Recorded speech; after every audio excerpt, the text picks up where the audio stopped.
when there's a Dharma talk during the meditation, you don't have to listen to the Dharma talk.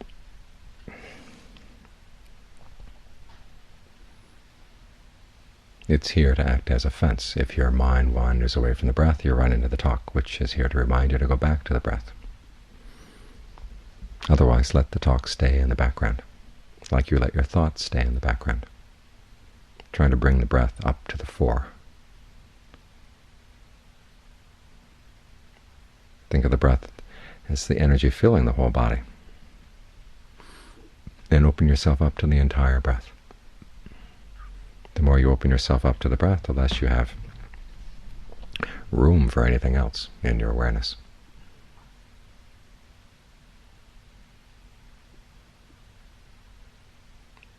One of the terms used for being with the body, being mindful of the body, is mindfulness immersed in the body, kaya gata sati. So allow your awareness to be immersed in the breath. You're surrounded by breath as it comes in, you're surrounded by breath as it goes out. Even when between the in-breath and the out-breath, there's still a sort of an undercurrent or background noise of the energy in the body. Allow yourself to be surrounded by that too. The ideal mental state you want is one that's centered and solidly in the center, but it's open in all the other directions. In other words, things can pass through, but they don't affect the centeredness of your awareness. That's solid. And as for the thoughts that you've carried in from the day, you can put them aside. In fact, the more you fill your awareness right now with the breath, the less room there is for thoughts of the day. That's the whole point. Sometimes they get in the way, and if they do, take stock of your mind to see what direction it's leaning right now. And then get a sense of the thoughts that you're carrying in. Can you just put them down? If you can, just put them down and go to the breath. If they keep coming back, coming back, coming back, then you've got to do something about them. Look at them and see what kind of thoughts they are. Look at them from the outside, as someone else looking into your mind would look at them. Back when I was staying with Ajahn Fuang, I had a very strong sense that he could read my mind. I'd come down from meditation session, he'd immediately bring up the topic that had been the issue in that particular session. And of course, when you have someone looking into your mind like that, you get very careful about what you allow to occupy yourself. So ask yourself, if someone were looking into my head right now, would I want them to see this particular thought? Would I like to have them see me fastened on this thought? That's one good way of getting a perspective on your thinking. Or if you were to die right now, is that the thought that you'd like to have your last moment of this lifetime? Obsessed with some slight that somebody did to you today, or some issue that you're worried about tomorrow.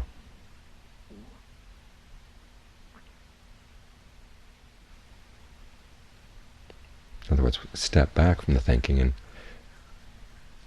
get some perspective on it, and then see what needs to be done in order to counteract that thinking. If it's lustful thinking, you can think about the parts of the body. Just take them out in your mind. Set them out on the floor in front of you. Until you realize that no matter how attractive somebody's body may be, this is what they've got inside. Look at it from both the inside and the outside, and lust tends to get a lot less interesting at that point. Anger. Think about what you would do if you acted on the anger, and how harmful it would be both for yourself and for a lot of people around you. We often think of goodwill as the antidote to anger, but it's one of several. And in fact, the Buddha oftentimes talks about just thinking about the anger as part of a cause and effect process. If you acted on your anger, he said at one point, you would be doing things to yourself that your enemy would be glad to see you do. You don't look good when you're angry. You say things that can destroy your relationships. You end up destroying property sometimes. If you're just lazy, you can think about death, as I said before. Death could come at any time. The Buddha says at sunset, remind yourself this might be your last sunset. Are you ready to go tonight? And if the answer is no, okay, what unfinished business is there? And top of the list should be unfinished business in the mind. So whatever the obsessive thinking that you're bringing into the meditation, there's a cure for it. Learn to counteract it with a different way of thinking. And once you feel less and less inclined to follow through with that original obsessive thinking, then you can turn around and stay with the breath. This way you use your thought processes for the sake of stillness. And then you continue with the breath, exploring how the breath feels in the different parts of the body, how different rhythms of breathing feel, how much pressure you have to put on the body, put on the breath, your sense of the body right here, right now. To what extent do you have to hold things still? Or can you just simply hold your sense of the body with a sense, as you'd hold a chick in your hand? Not too tight, not too loosely. If it's too tight, it dies. If you hold it too loosely, it flies away. Try to surround your sense of the body with that close but unpressured awareness.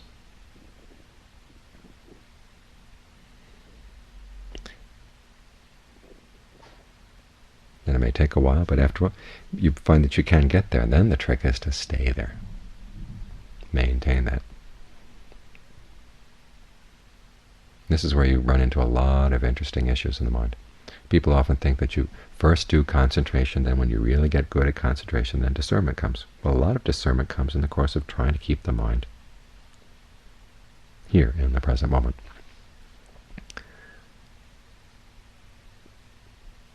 Because after a while, different ideas will come up in the mind. You're tired of the breath, you feel rested already, that's enough, let's go on and do something else. Or, here I've reached this stage, what's next? There's an impatience that can get in the way.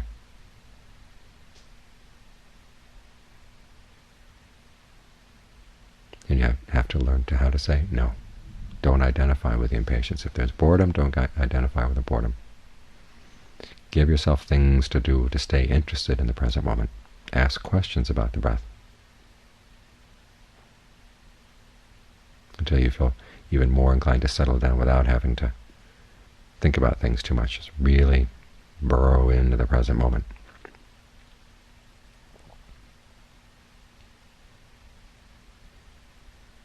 And then when you can maintain that sense of stillness or that sense of centeredness here in the present, while you're sitting here and meditating, try to maintain it as you get up, walk around.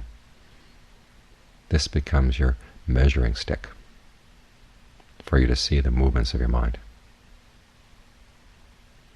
It's like being in a train station. Otherwise, you're sitting in one car and you look over at the other car and they're moving relative to each other, but you're not sure if you're moving or they're moving.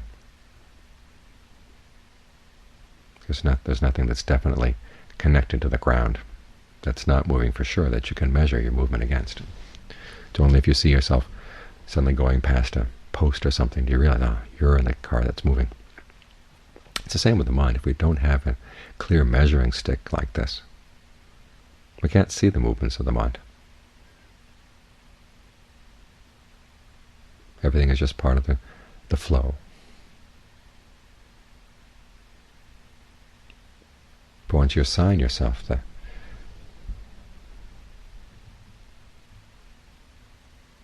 task, you might say, of staying with the breath all the time, you begin to see the movements of your mind a lot more clearly as they slip off the breath to run after this, run after that, react to this, react to that. And it's in this way that insight grows from concentration practice. It doesn't have to start out as the insight we're told we're supposed to get in terms of inconstancy and stress and not self, but it's there. You see the disturbances in the mind. And what are disturbances if not things that are inconstant, things that are stressful? And you learn to drop them, not identify them with them. That's where the teaching on not-self comes in.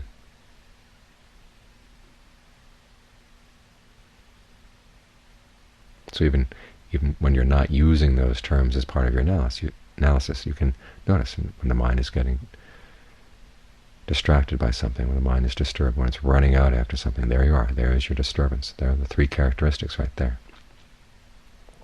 And as you learn to drop that, you find there's a resistance in the mind, and that resistance is where you're going to really gain insight as to why you want to hold on to things that are disturbances. What ideas, what values have you been carrying around that make you want to hold on to those things? Why would you feel naked or exposed or unprotected if you let go of those things? In what way would you feel lost? After all, a lot of the meditation is learning how to undo old habits. It's like giving up an addiction. Most people, when they give up an addiction, the main problem is the sense of feeling lost. They used to have patterns of behavior that they could depend on, or at least some satisfaction. And now those patterns are being taken away, and they feel lost. So what you do is try to replace them with other patterns, other habits. Like this practice of getting really absorbed in the breath, really learning how to enjoy the process of breathing, appreciate the process of breathing.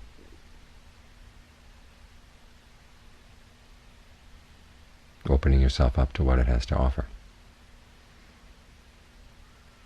Then you use this to wean yourself from your other addictions. Getting addicted to concentration is no big problem. As John Fuhr once said, it's an easier addiction. It's probably the easiest addiction to wean yourself away from eventually.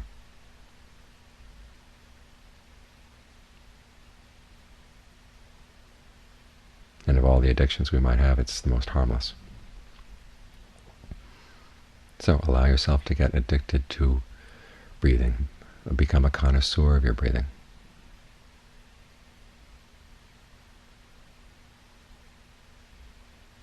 There's an article in the New York Times a while back of how people now in New York are getting obsessed with fine chocolates,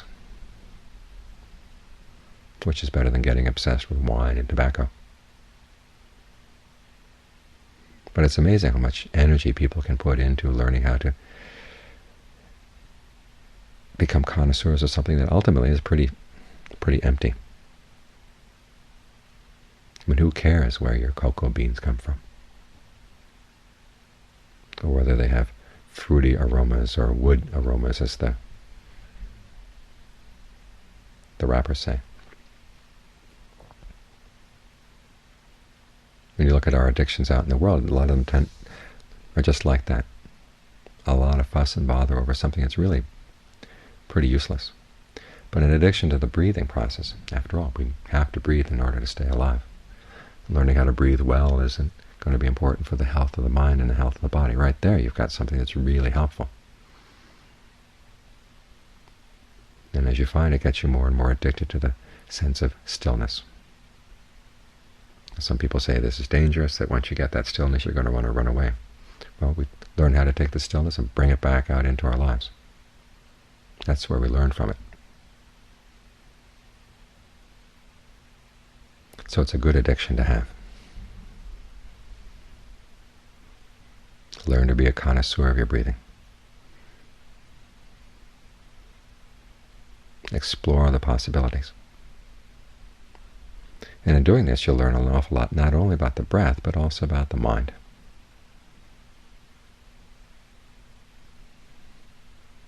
Because as you create a greater and greater sense of well-being right here in the present moment, parts of the mind that used to be hidden, used to be blocked off, begin to open up.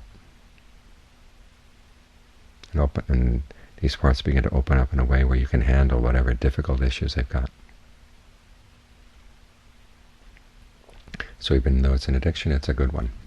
The Buddha's teachings on concentration, he talks about how you can bring the mind to more and more refined levels of concentration. And he's always said, you delight in it, you let the mind settle in it, get absorbed, really appreciate that level of concentration.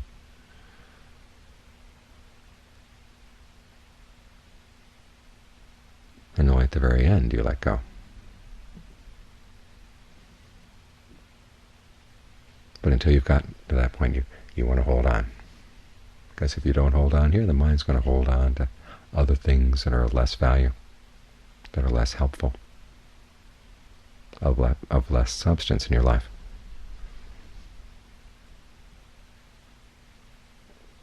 So as long as the mind has to hold on, give it something really good to hold on to. And here you are. It doesn't cost anything.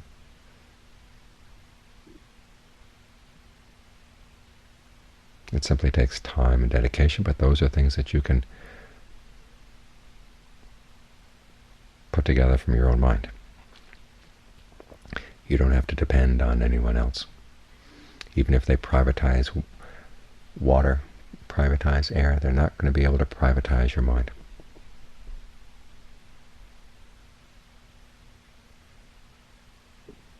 So it's always there for you to draw on,